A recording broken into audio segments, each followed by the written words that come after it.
कौन जीत रहा है यूपी? सबसे सटीक एग्जिट पोल 7 मार्च शाम 6 बजे से लगातार सिर्फ और सिर्फ यूपी तक पर। आरजेडी सुप्रीमो को कन्विक्शन हुआ था और सेंटेंस सुनाया गया था 21 फरवरी को 5 साल का डोरंडा ट्रेजरी मामले में एक्सेस विड्रॉल को लेकर। उसके अगेंस्ट अपील फाइल किया गया था हाई कोर्ट में, जिसपे आज जो है तारीख था, शेड्यूल था। क्या कुछ कोर्ट में हुआ, इस वक्त हमारे साथ लालू जी के वकील प्रभात कुमार हैं, उनसे सीधे बातचीत करते हैं।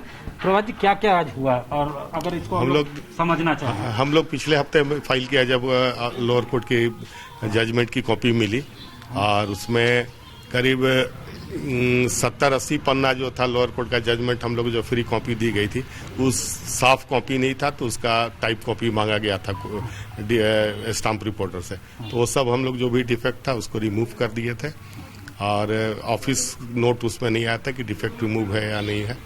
तो अब ऑफिस की रिपोर्ट आ जाने के बाद अगली शुक्रवार को जो है केस डिफेक्ट फ्री में एडमिशन में चढ़ेगी और उसके बाद तब फिर नेक्स्ट फ्राइडे को अब इस समझ में आएगा कि क्या इसमें जो है अब कोर्ट का क्या जो है सुनवाई होती है। ये नेक्स्ट फ्राइडे को ही अब शेड्यूल है जी, उस फ्राइडे को ही केवल इस केस की सुनवाई होती है। तो अगले फ्राइडे को रहेगा और अगले फ्राइडे को एडमिशन में आएगा, तब इसमें लोअर कोर्ट रिकॉर्ड मांगी जाएगी और लोअर कोर्ट रिकॉर्ड आ जाने के बाद ही इनका सस्पेंशन ऑफ सेंटेंस के लिए जो है, हाँ, जिसको हम मतलब भाषा में बेल बोलते हैं, उस पर बहस होगी। तो इसका मतलब सर समय लगेगा इसमें दो अगर हम मान देखें, अगर कंटेम्पलेट किया जाए तो 2-3 हफ्ते का समय लग सकता है। हाँ, कहे कि अगले फ्राइडे के बाद सोमवार मंगल ही कोर्ट खुला हुआ, इसका होली की छुट्टी है।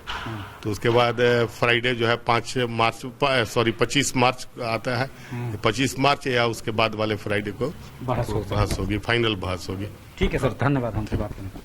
तो साफ तौर से मानना है प्रभात कुमार जी का कि अभी जो है कुछ वक्त लग सकता है, 2-3 हफ्ता का। जो कुछ डिफेक्ट्स पॉइंट आउट किए थे कोर्ट ने, उसको तो रिमूव कर दिया गया है, लेकिन अब LCR कॉल होगा और उसके बाद ही सस्पेंशन ऑफ सेंटेंस पे बहस हो पाएगा, जिसे आमतौर पे कहा जाता है कि बेल। यानी एक बार फिर लालू की होली जो है वो कस्टडी में ही कटेगी, जेल के अंदर ही कटेगी। कन्विक्टेड है वो डोरंडा ट्रेजरी मामले में जो एक्सेस विड्रॉल हुआ था 139 करोड़ का, उसमें वो कन्विक्टेड हैं। 5 साल का सेंटेंस हुआ था, 60 लाख का जुर्माना सुनाया गया, जो है जुर्माना लगाया गया था। तो ऐसे में अब एक बार फिर लगातार 5वां साल उनका होली जेल के अंदर जो है बीतेगा। काफ़ी जो है उनकी होली जो है वो प्रचलित होती थी। अब जो है 2017 के दिसंबर में वो यहाँ आए थे फॉर्डर स्कैम के मामले में कन्विक्शन के बाद। तो लगातार जो है 18, 19, 20 और 21 में भी जो इन्हें दुमका ट्रेजरी मामले में बेल मिला था हाई कोर्ट से, वो अप्रैल महीने में मिला था। यानी उस पिछले साल भी, यानी 2021 में भी इनकी होली जेल के अंदर ही कटी थी। और एक बार फिर होली जो है आरजेडी सुप्रीमो की जेल के अंदर ही कटना तय माना जा रहा है।